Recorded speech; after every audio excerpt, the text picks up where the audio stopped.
Yes, guys! Puri video guys! Samahan nyo kami ngayon pumunta sa batis ng katotohanan upang itanong natin kung magkakajowa pa ba tayo o hindi na.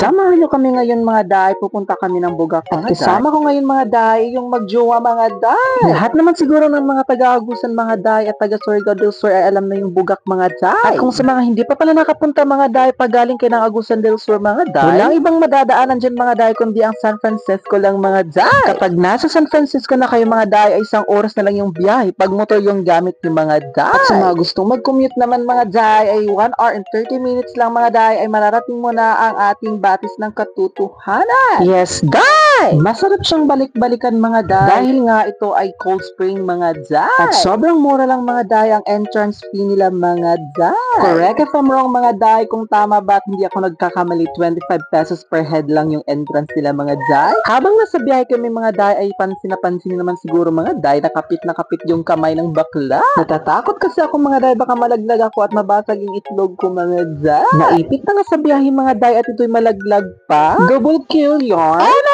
Malalaman yung mga day kung malapit na kayo sa Barubo mga day. Pag nakikita nyo ng bagong building dito mga day. Hindi ko rin kasi talaga maintindihan mga day, bakit sinisira talaga nila yung bundok mga day? Bakit hindi na lang yung bundok ko sirain nyo?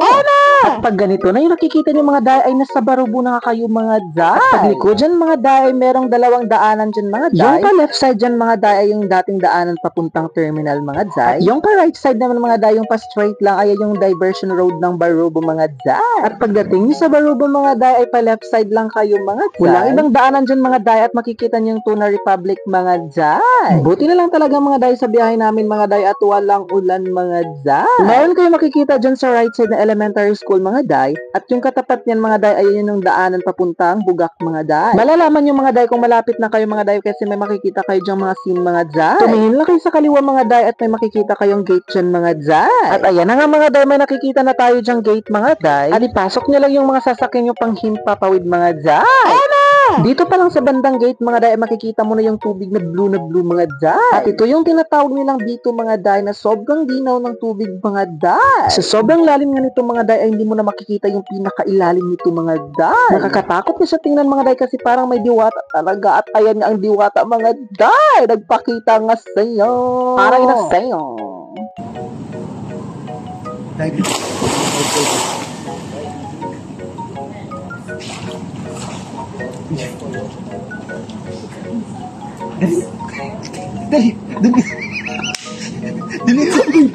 At dito naman sa left side mga day, ito yung main naliguan mga day. Napakalawak at napakalinaw ng tubig dito mga day. At meron din sila mga bagong cottage dito mga day. Sobrang ganda at nakaka-relax mga day kasi maraming puno mga day. Dito sa kabila mga day, ay meron ding mga cottage mga day. Merong maliit at merong malaking mga day.